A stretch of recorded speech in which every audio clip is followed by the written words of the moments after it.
Well, good morning and good evening to our listeners itself. And we're delighted and honored to have Dr. Jaishankar, the Foreign Minister, to be our opening keynote speaker. On behalf of USISPF and its board, I'd like to invite you to our third leadership summit. We do have participants, as I said, almost over 2,000 registered participants for this event this morning itself.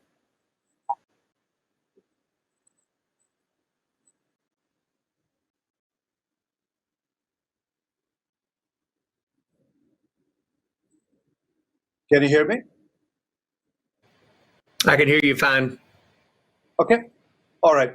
I think it's important to understand that USISPF is the independent entity across US and India focused on strengthening the relationship with two countries. And we have friends like Dr. Jaishankar who are a big supporter on this mission itself. So we look forward to a conversation between Ambassador Roemer and Minister Jaishankar. And before we hand over to Ambassador Roemer, I would like John, the chairman of USISPF, to give his welcome remarks. John? Mukesh, it's a pleasure. And Dr. Jaishankar, thank you once again for being such a huge partner in the relationship between our two countries. It's hard to believe that it's been 3 years since we formed USISPF and moved from a vision of a trade organization focused on how much trade do we do to a vision that we could change the roles of two countries, that we could do this in terms of innovation, that we could do it in an inclusive way across every state, 29 states in India, 50 states in the US. We could do it across gender barriers, religious barriers, etc., and focus on innovation and job creation.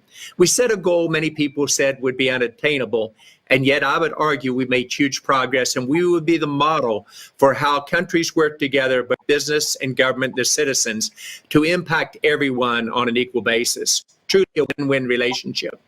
Last year's theme was very simple. It was about partnering for growth. In 12 months, we all know everything has changed.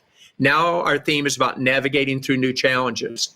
But for all of us in leadership, all of us in business, or as individuals, or even as parents, we know it is nice to talk about our growth, but it's how you handle your challenges, your setbacks, that determine who you are as an individual, a company, organization, or even a country.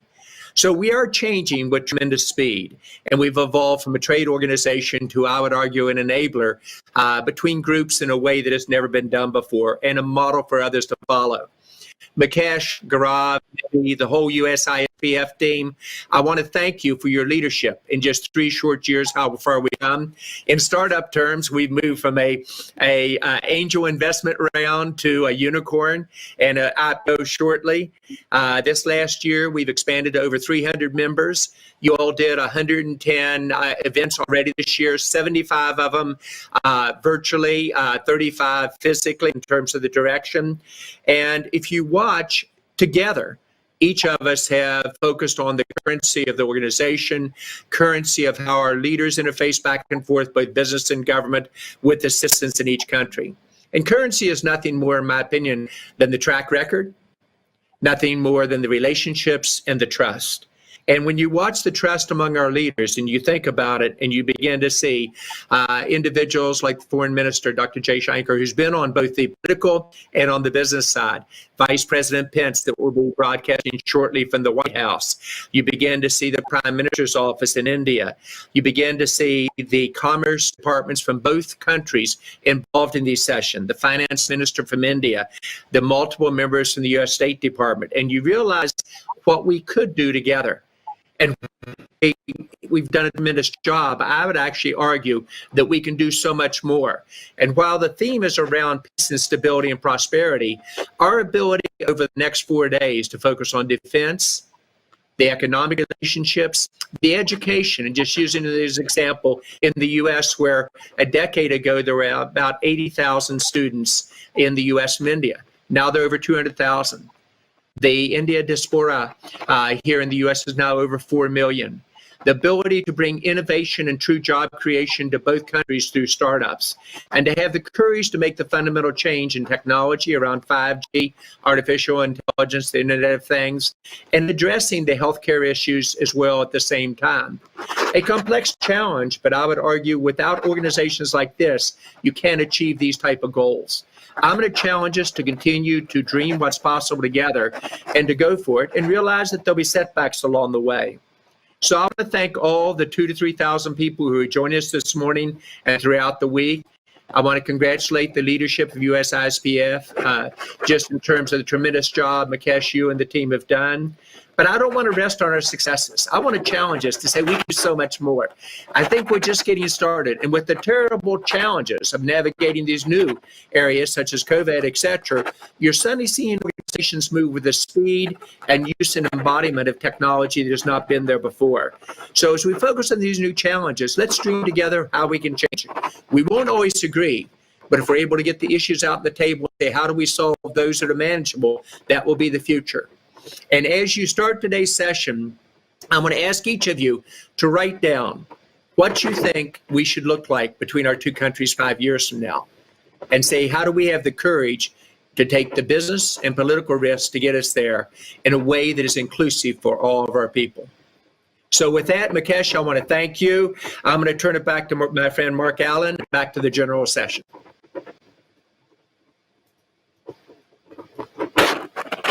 Thank you, John. I now invite Marc Allen, President of Boeing International and USISPF board member, to make his remarks. Mr. Allen.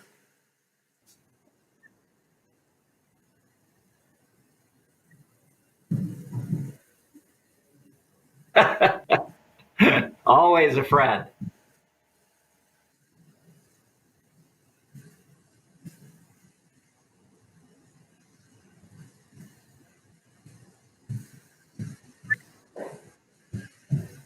Well, good morning, good evening to friends and colleagues in many parts of the world right now as we gather for this terrifically planned week.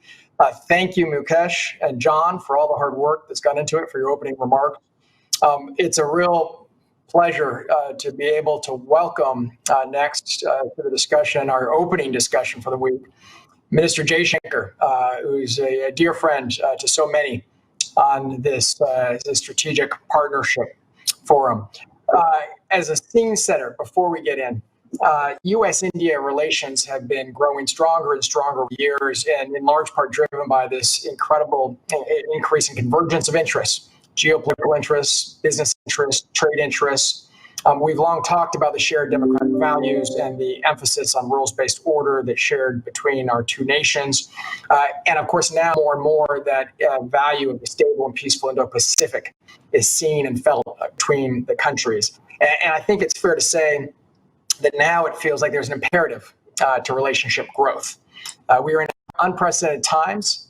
The realities of COVID, and of course, the rebalance to global supply chains that we have seen coming out of it, the shift in focus from productivity only to now productivity with resilience.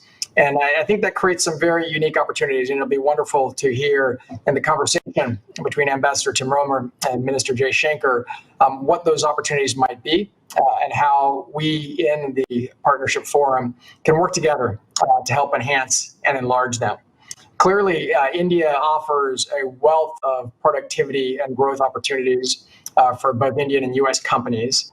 And we have seen that that starts with a deep and broad talent base, but also the national objectives around modernization, economic and business reform, and the industrialization advance that we've seen over the last many years, all are critical factors.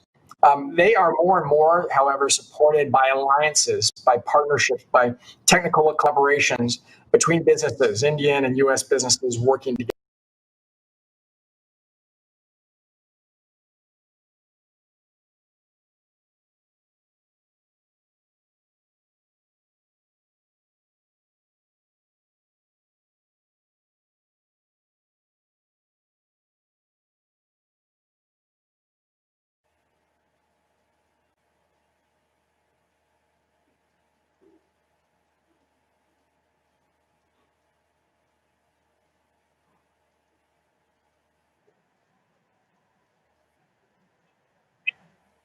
Great. Thank you, Kerry. And I want to thank Mukesh and John Chambers for their terrific leadership and their acuity and world affairs and dedication to bringing India and the United States closer and closer.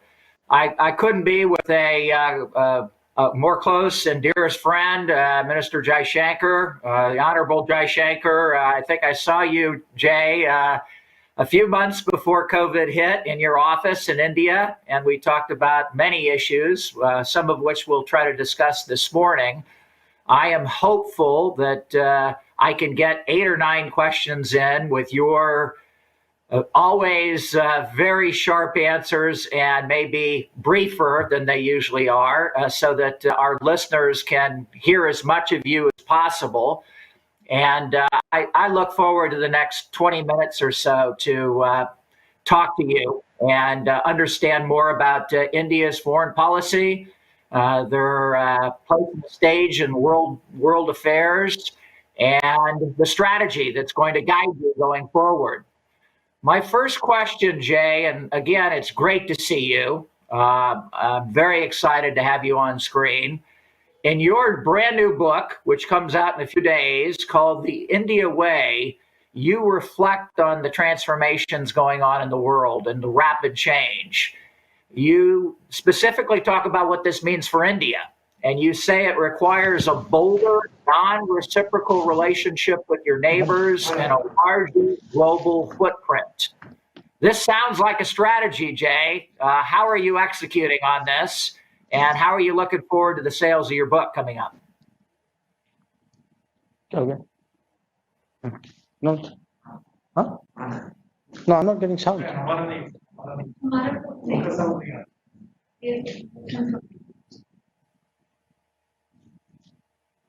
Did you hear that, Jay?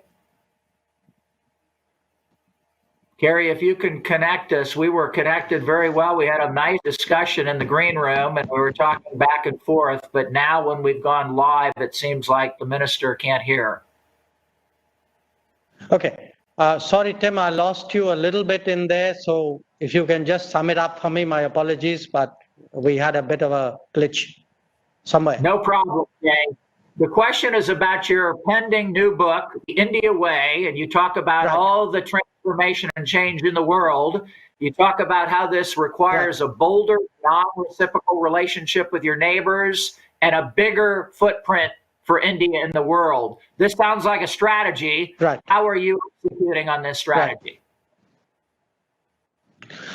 Well, look, first of all, Tim, great to see you. And like you, I want to thank John. I recognize John and Mukesh. I think they've done a fantastic job in USISPF. And, I missed the period when I was part of the board. So it's great to have an opportunity to join this event. In terms of how we look, at the world, obviously today, India's growth has to be a lifting tide for the entire region. We need to invest in the neighborhood. We need to build more connectivity projects. And we're already doing that. I mean, if you look at it in the last 5 years, India is a supplier of electricity to most of its neighbors, fuel to many of them. You're saying, more waterways, ports, railways. There's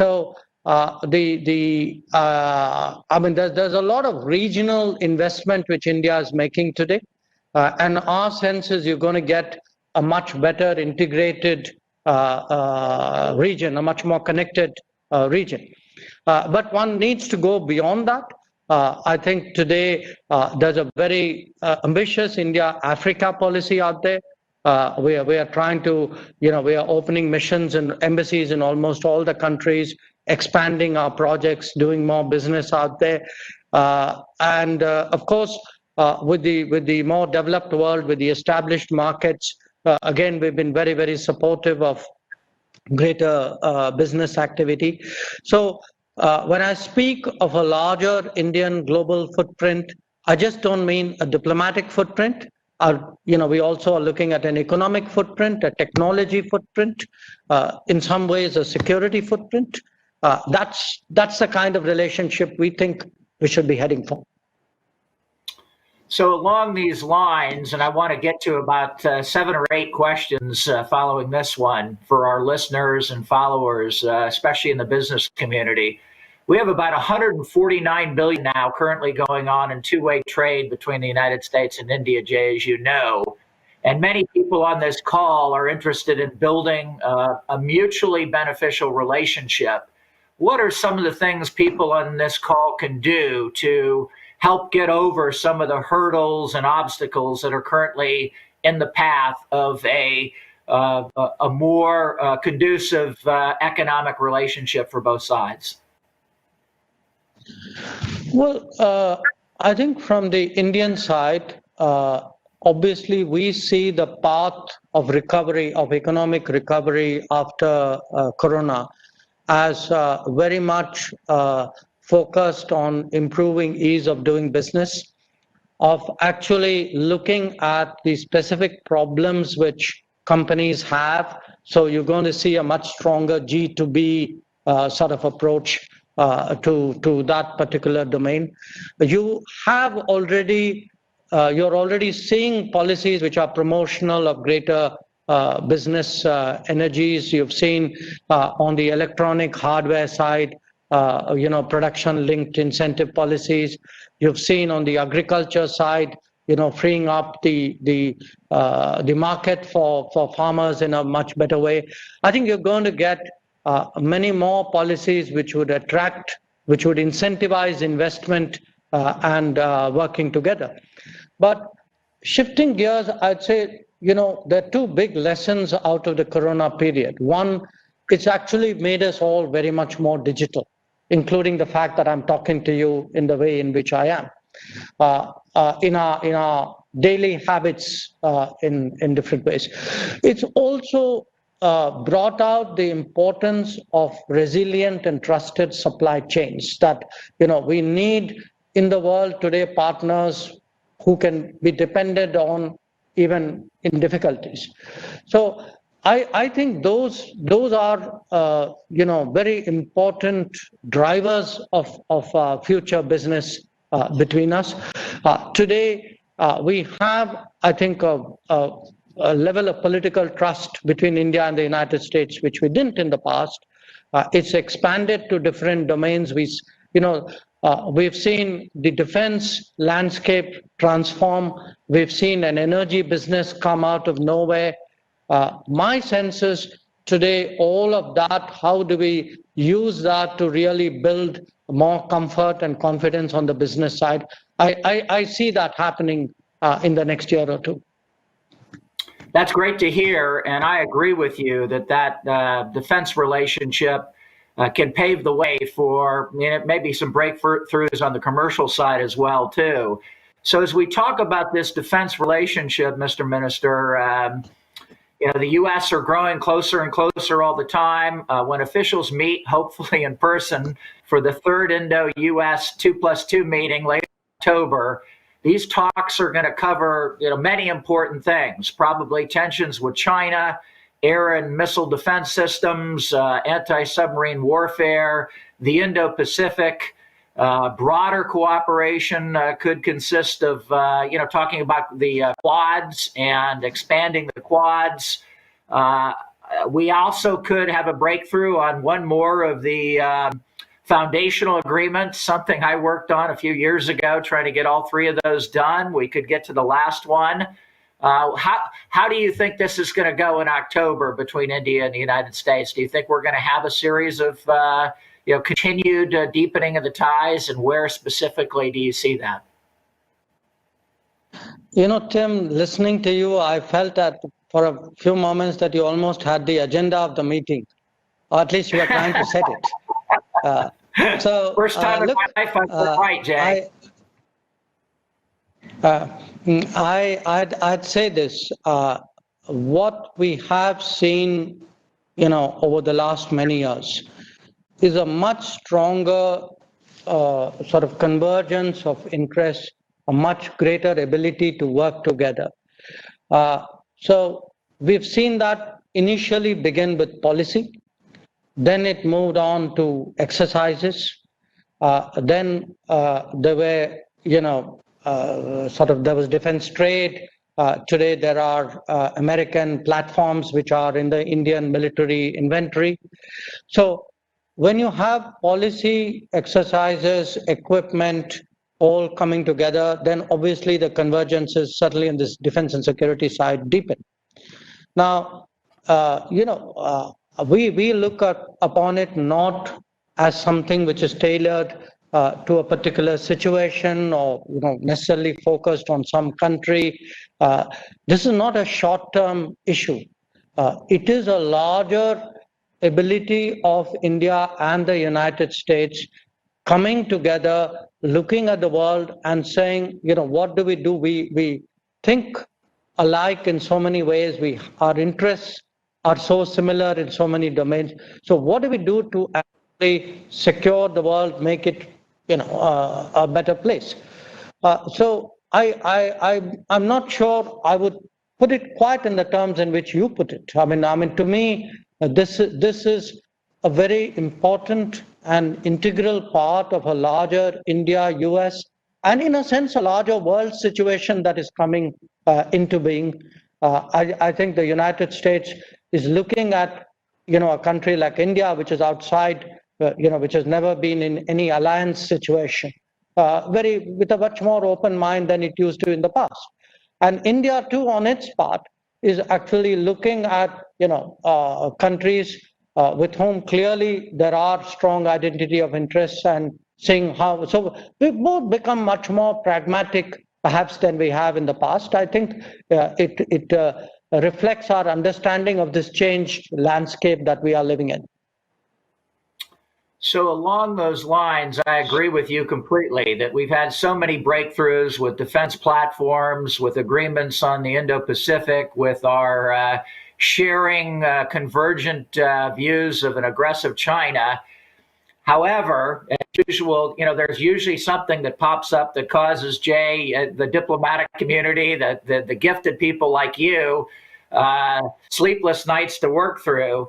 India's recently had an embargo on 101 defense and arms imports to be implemented progressively over the next few years. And, this creates some issues. How would you give advice to people on the perspective of, navigating through these kinds of issues and back toward the agenda that you and I just discussed for the 2+2 meeting? I'm not even sure I'd use the word you used, embargo. I think my understanding is that these are items where we hope that products would be made in India, and if they're going to be made in India, and frankly, when I looked at that list, these products should be made in India. Given the fact that we have this manufacturing capability, and we are today among the top 5 economies of the world. So I see no reason why they necessarily need to be bought from abroad. So I actually think that there's a great opportunity here for countries to invest in defense manufacturing, and actually the terms of investment have become much more liberal. So I'd say very frankly to everybody through you, it's good for business. It's good for your business. Well, we certainly see a lot of challenges in China these days, and a lot of U.S. businesses are frustrated and aggravated there. They're looking, if not to move from China, when they establish new supply lines, new manufacturing partnerships, to look at the possibility of India and coming back home to America. So whatever India can do to, take this into consideration and try to make sure local content issues, set aside requirements for buying on the defense side. Let's try to make sure we can navigate those issues for our prospective business. Let me jump back, Jay, to immigration and education and the very, very strong people-to-people ties that we have between the United States and India. The vibrant diaspora here in the United States, the Indian community is becoming more and more powerful and engaged. Immigration is a key issue, and Indians are a large and beneficial part of the recipients of H-1B work visas, where they get about 69.9% of those work visas. We think this is very important to bring Indians here to the United States. How do we continue to strengthen these people-to-people ties and explain why this immigration policy is good for both countries? Tim, if I can just close out the previous question with one additional remark, which is that the direction that we are going in India, the policy that we are going to adopt is what it's called Atmanirbhar Bharat, which is like a more self-reliant India. But what that means is try to, it's a program to increase our national capacities. And obviously manufacturing capacities is very much at the heart of it. So I would actually tell American business that, look, if India is India seeking to expand its capacities, there's a real, there's a whole lot of new business opportunities which have opened up for you out there. And particularly if India makes it easier to do business, it's also, been much more liberal in terms of ownership by foreign investment. So I just want to kind of stress that. And also the fact that we are much more interested in sort of global value chains actually now, including passing through India, using Indian production capacities as part of a chain. And the fact that we would be seen as trusted and seen as resilient is something which should be helpful. Regarding the immigration issue, look, again, we're talking of a more digital world, we're talking of a more technology-driven world, which really puts a premium on talent. Okay. Now, if there's one thing which India, I think, can offer to the world, it is trusted talent. You see Indians working across companies in the world. I think they've always done well. They've always, done what is the right thing in their particular environment. So there is a great deal of regard and trust for Indians and people of Indian origin. The point I would make there is a more knowledge-driven global economy will require more trusted talent. I think that's an opportunity for India. It's an opportunity which should be reflected to some degree in American immigration policies. I think immigration certainly is a win-win. If you look, you've had views on it, even in India in the last 15, 20 years. I don't think people think like that anymore. People recognize the enormous sort of role which actually Indian talent has made in the American economy, in the global economy, and come back in India, the catalytic role that they've had. So I would certainly urge that this is an area where the United States should recognize what's in American interest, and that, believe me, happens to be in Indian interest as well. Well said, Jay, and I agree. There's intense, vibrant competition for talent and capital and supply chains. And the more the United States and India can work through some of these issues and have breakthroughs so that we are closer and closer on those fronts, the better our economic systems will be, the better recovery from COVID, and the stronger our democracies will be. Jay, you've spent a lot of time in China as Indian ambassador there. I want to ask a China question, but frame it in terms of Pakistan. Last week, Imran Khan, the Prime Minister of Pakistan, said, quote, "Pakistan's future is tied to China. We should be clear that our country's development has now been intertwined with China." Now, he walked back some of those remarks later, but he attributed some of that to the U.S. signing the agreement with the Taliban and then Chinese investment in Pakistan. How do you see, this aggressive China around the world, from the South China Sea to Huawei and technology, and how does that play with your delicate relationship and important relationship with Pakistan? Well, Tim, I think obviously, like every other country in the world, we are very cognizant of the rise of China. We are an immediate neighbor of China. So obviously, if you're a neighbor, you are very directly impacted by the rise of what is what I say in my book is a potential global power. Now, a lot of our attention obviously is how do we find, I mean, India has also been rising in this period, okay? Maybe not to the same degree at the same pace as China, but if you look at the last 30 years, I mean, clearly India's rise has also been one of the major global stories.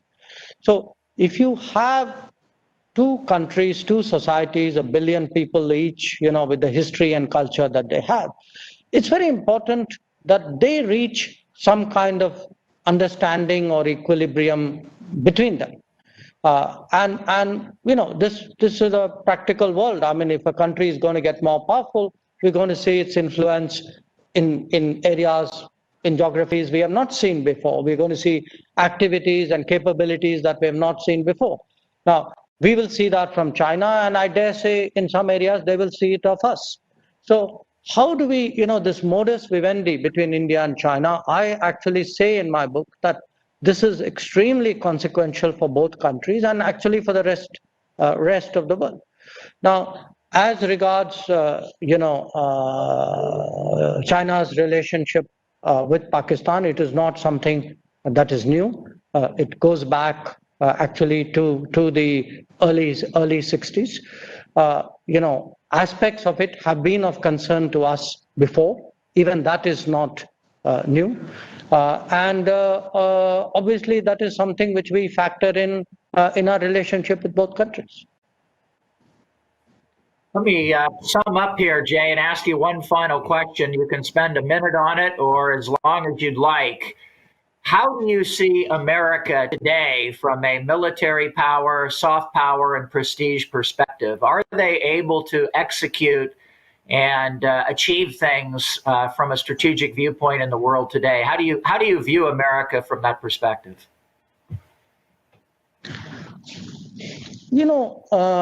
Tim, I would say obviously the United States is going through its own debates, its own changes, its own conversations, and as a foreign country, we are very respectful of it, but we obviously follow it like the rest of the world with very great interest.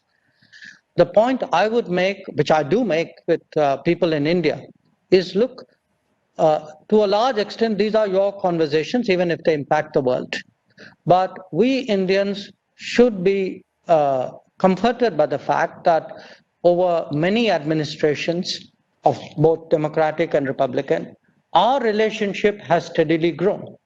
And not just over many administrations. I mean, if I come to Washington, I mean, I would have friends in both political parties and sometimes in different, a wide diversity of opinions, not me necessarily personally, but even as a country. So I think while we will, obviously follow all these developments with deep interest, and we look at the ramifications of your policy in different regions. I mean, right now, for example, what's going on vis-a-vis Afghanistan is of very deep interest to us. So all of that would happen, but I have every confidence that, the United States is the United States.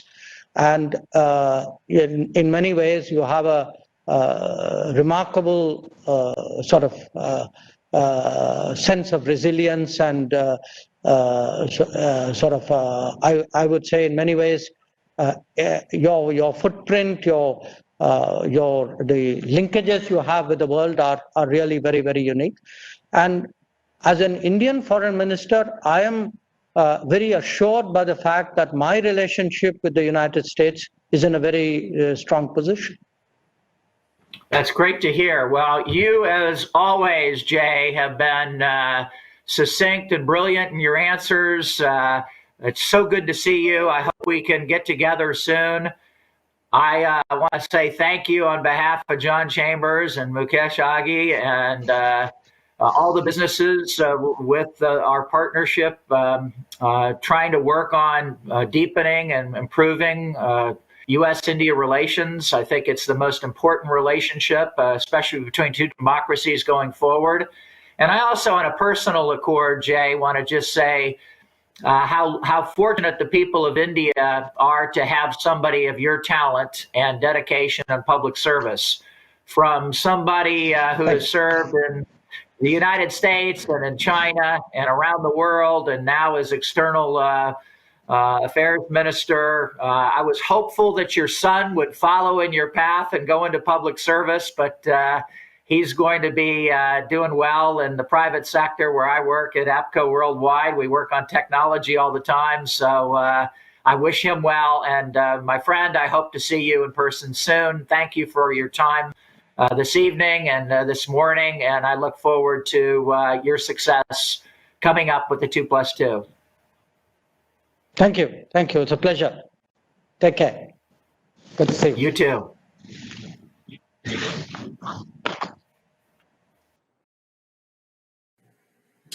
Thank you, Dr. Jaishankar and Ambassador Roemer. Ladies and gentlemen, please welcome our next speaker, Chase Robinson, Director of the Arthur M. Sackler Gallery and Freer Gallery of Art at the Smithsonian Institution's National Museum of Asian Art, for his remarks on the interwoven fabric of cultural bonds between the U.S. and India. Mr. Robinson.